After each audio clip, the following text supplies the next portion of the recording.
Coach Barrick here, Equity Podcast. We're talking weighing and measuring today. Weighing and measuring is not the first step in your nutrition journey. Um, However, it is definitely something that everybody should do at some time um, throughout their journey and maybe multiple times. So, when we're thinking about the different levels of nutrition, the first thing that we usually start with is focusing on getting more protein in our diet.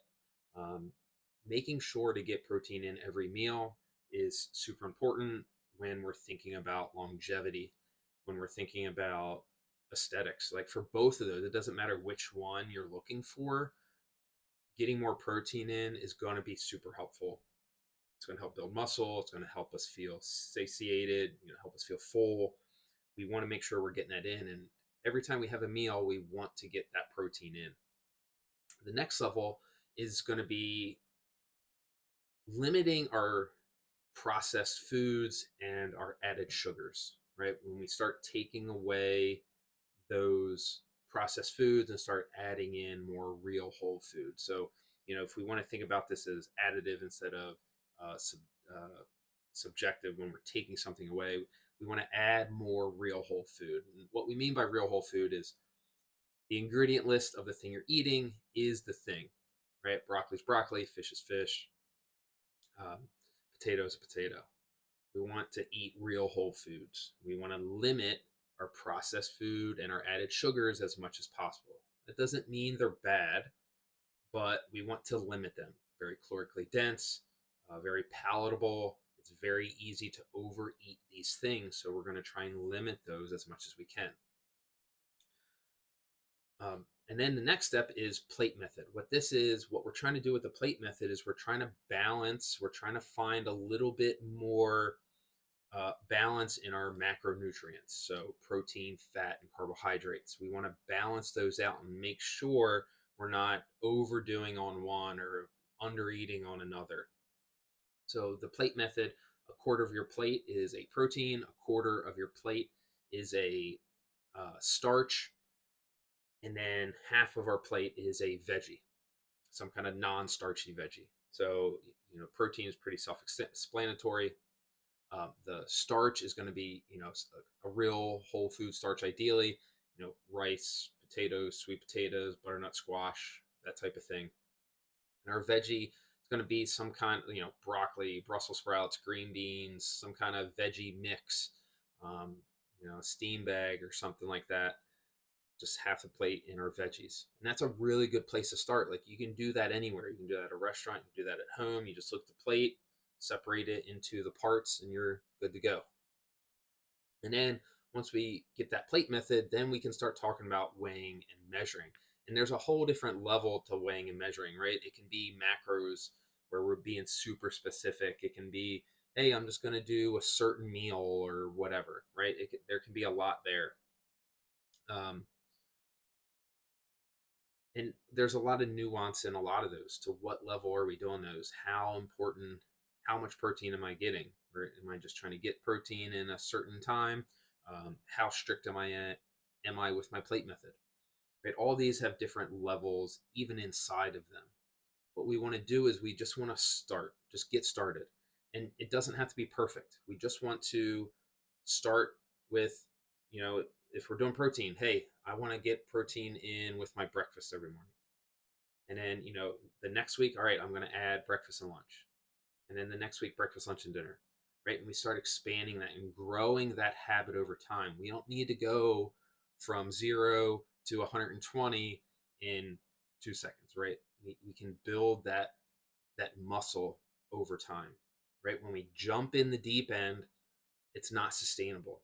If you just try and do everything, that's crash dieting. That's not going to be helpful. It's not going to be sustainable.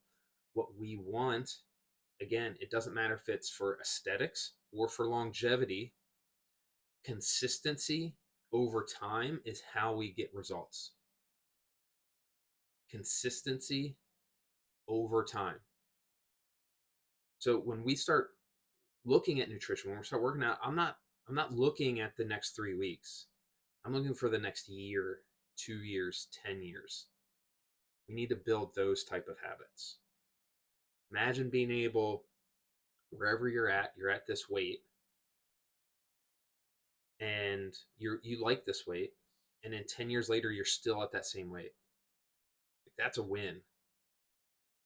Now, if we need to lose some weight, that's cool too. Hey, what if I lost 50 pounds and then I kept that weight for the next 7 years? That'd be awesome. That's what we're looking for. Now, each one of these levels, right? We talked about the protein, then we talked about limiting the processed food and added sugar. That's level 2. Level 3, the plate method, and level 4 is the weighing and measuring. Each of these levels is going to get you to a certain place. You're gonna start seeing results, and then what's going to happen is you're going to plateau, and then you're going to start the next level. You're going to level, and then you're going to plateau, and it's going to keep doing that, and that's okay, right? We're looking for that long term. It's not just going to be all up and to the right. There's going to be some ups and downs. There's going to be bumps in the road. But every time we hit that plateau, in order to get different results, you're going to have to do something different. So, what got you down 20 pounds might not get you the next 20 pounds that you want to lose. Something has to change. It's not just, oh, I need to change this one thing and then I'm done and I'm just going to keep losing weight forever. We need to adjust. And that's why we have these different levels. So with a plate method, we can be really specific. Oh, look, I'm getting all my macros, I'm mixed, and I've hit tons of progress, but now I'm just kind of plateaued. I'm not seeing it. And this is where weighing and measuring can be super helpful. And again, we don't just have to go into the deep end and weigh and measure everything. Maybe we start with, hey, all I'm going to do is I'm going to measure and weigh my dinners every day or 3 days a week, right? Just one meal. And then we can start noticing some things. Oh man, whenever I put rice on, it weighs 200 grams.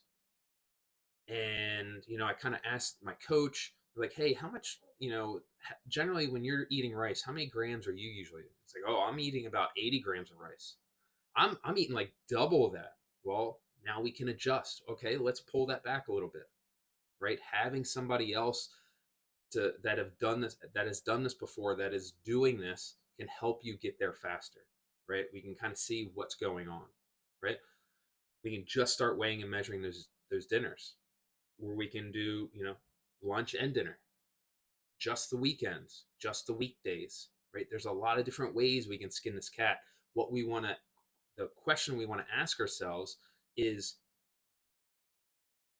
what's sustainable? What excites me? What am I excited to do? What am I excited to try? And if we're excited to do that thing, we're more likely to stay with it. When we weigh and measure, we start understanding what portions look like and what they should look like. I'm not saying, hey, on the bag it says one serving is this. That's not how we do that. It might be, but what we need to do, all right, how many carbohydrates am I supposed to be getting for this meal? Right? How much starch should I be getting with each meal? How much non-starchy vegetables should I be getting with each meal? And we start realizing, oh, these are the portion sizes that I should be eating to get to where I want to get.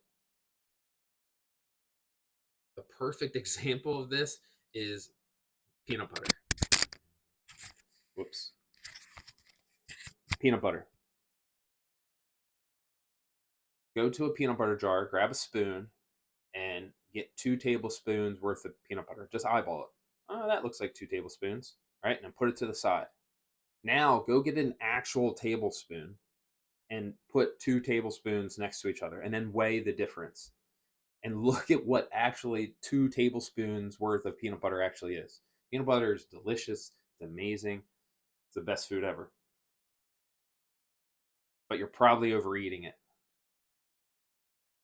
And we can take this example anywhere. What we think is the right amount isn't necessarily the right amount. We need to adjust that. So, on our fats, we're probably eating too much. On our vegetables, we're probably eating not enough. Like, oh, that's probably, 2 cups of whatever. And it's actually only half of that, right? We need to be able to understand exactly what we're putting in our body. And then we can be much more consistent day to day. And this isn't something that has to go on forever. We can go through periods of on and off, right? I did a lot of weighing and measuring back in 2018, 2019, in 2017, did a lot.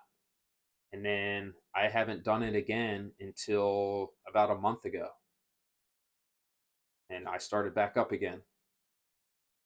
So there's times to do it, right? Doing it twice a year or once a year just to kind of reset is a really good option, right? Especially if the goal is just longevity.